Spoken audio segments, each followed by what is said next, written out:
hours as well. Good morning. This is Eyewitness News at 11 a.m. live on ABC 7, Hulu, and wherever you stream.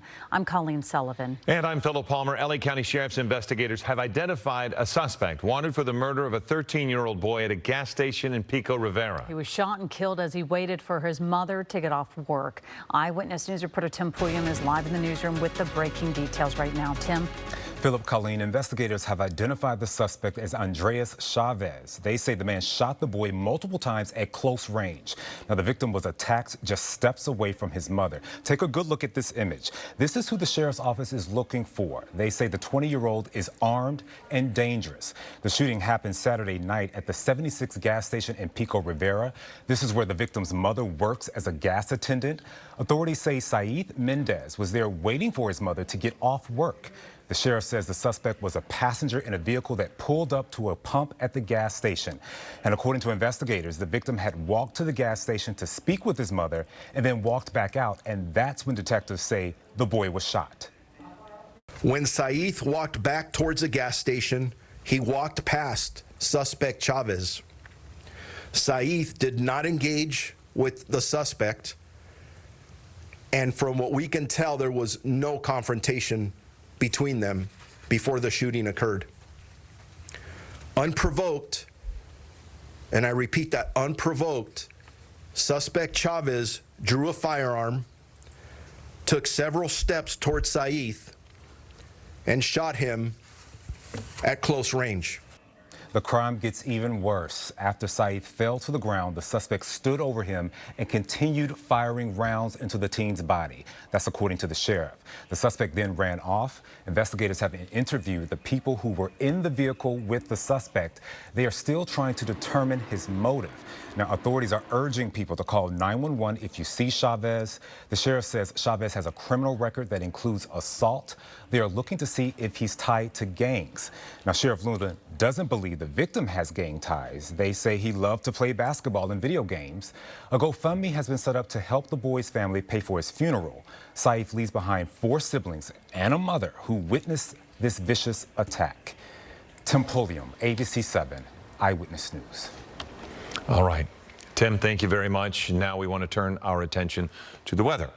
It's a tough turn, but Niku is in for Brianna today, and we do have cloudy skies, possibility of rain. Yeah, Philip and Colleen, we are tracking. So this is the reason why. We're tracking the remnants of Tropical Storm Juliet. So it's just hanging off our coast. And that's why we're noticing these cooler, slightly cooler conditions, cloudier conditions as well. But also we're seeing a bump in the humidity too. So it's all because of Tropical Storm Juliet. And that also means that we're tracking a slight chance of rain, mainly for our mountain and desert communities, but also southern Orange County as well. This is a live look at LAX. You can really see how cloudy it is out here. And look at the temperatures, about 81 degrees under mostly cloudy skies there, even down in Irvine, especially I was talking about Orange County, but even further south, we're seeing cloudier conditions too. And even by the coast, this is our Long Beach cam, about 80 degrees there under mostly cloudy skies, but we are just dealing with those high clouds today, bringing us this cool down in the temperatures, but also that bump in humidity as well. So all across our region, we're tracking temperatures in the mid to upper 80s, some spots in the low 80s, but mid to upper 70s in some areas like Santa Clarita. That's a nice change there. 83 in Los Angeles, 80 in Van Nuys, and closer to the coast, we are going to be tracking temperatures in the mid to upper 70s and low 80s. Now we're going to be looking at your extended forecast, your Labor Day weekend. I'll have all of that coming up in just a few minutes. Colleen. Right, Niku, thank you. In the city of Orange, a man is dead after being run down by an Orange County Sheriff's deputy. This happened around 10:15 last night in the intersection of East Chapman and North Prospect. Orange police say the man was crossing the street when the on-duty deputy hit him. Police say the victim was not using a crosswalk. The deputy was not responding to an emergency call at the time of the crash. Police say the investigation into what caused this crash is still ongoing. Today, officials in Minneapolis are urgently searching for a motive after a shooter opened fire on a Catholic school church yesterday, killing 2 students and injuring more than a dozen others. And today we are learning about the incredible acts of courage inside that church. ABC's Christiane Cordero is at the scene in Minneapolis. Today, families in Minneapolis are searching for a reason why a school church has turned into a crime scene. Police say a shooter armed with 3 guns fired dozens of rounds through the stained glass windows at Annunciation Catholic School during morning service yesterday, killing an 8-year-old, a 10-year-old, and injuring 17 others. All we hear is pow, pow, pow. And my classmates some of my classmates thought it was confetti because they saw the glass from the stained glass windows flying. I knew I just needed to get down and try to keep everyone safe. The suspect, identified by police as 23-year-old Robin Westman, born Robert Westman, died by suicide. Investigators say Westman had no prior criminal record and bought the weapons recently and legally. The investigation is focusing now on a video the suspect allegedly posted online. This is an individual that clearly harbored a whole lot of hate towards a wide variety of people and groups of people, that the individual clearly had a deranged obsession with previous mass shooters. Police say they believe the shooter attended Annunciation. ABC affiliate KSTP obtained this yearbook photo. And according to an online post from the church, Westman's mother worked there as recently as 2021. Thousands attended vigils last night, and speaking today, emergency responders and doctors. Taking care of one child that's injured is difficult. 8 of them is nearly impossible. The truth is that there needs to be change so that we don't have another mayor in another month and a half talking about a tragedy that happened in their city.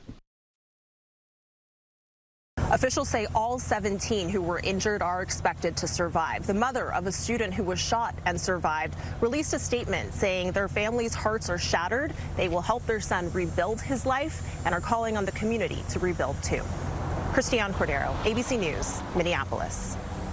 At least 4 top officials at the CDC are resigning after President Trump fired the head of the health agency. The moves come as the White House narrows its guidelines on who will be approved to get this year's COVID vaccine. ABC's Perry Russum has more from Washington. Chaos today at the Centers for Disease Control and Prevention, the firing of the head of the agency, resignations of top officials, and changes to COVID vaccine guidelines, raising major questions about the government's future approach to Americans' health. At the middle of the controversy, a feud between HHS Secretary Robert F. Kennedy Jr. and head of the CDC, Susan Menarez. She was nominated by President Trump and has been on the job for less than a month. I think vaccines save lives. I think that we need to continue to support the promotion of utilization of vaccines. Sources tell ABC News Kennedy pressured Menarez to fire senior CDC staffers and for her to commit to his changes in vaccine policy or resign. Her lawyer says she refused to rubber stamp unscientific, reckless directives and fire dedicated health experts. The White House announcing her firing, saying Menarez is not aligned with the president's agenda of making America healthy again. At least 4 other top health officials at the CDC now stepping down. It comes as the FDA approves new updated COVID-19 shots, but significantly narrows who was approved to get the shot this fall.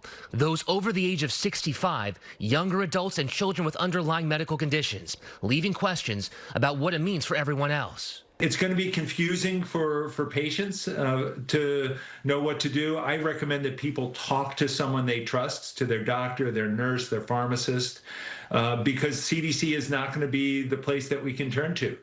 Menarez's lawyers are not accepting her firing. They say since President Trump was the one who appointed her, he has to be the one that personally fires her, and they say that has not happened. Perry Russum, ABC News, Washington.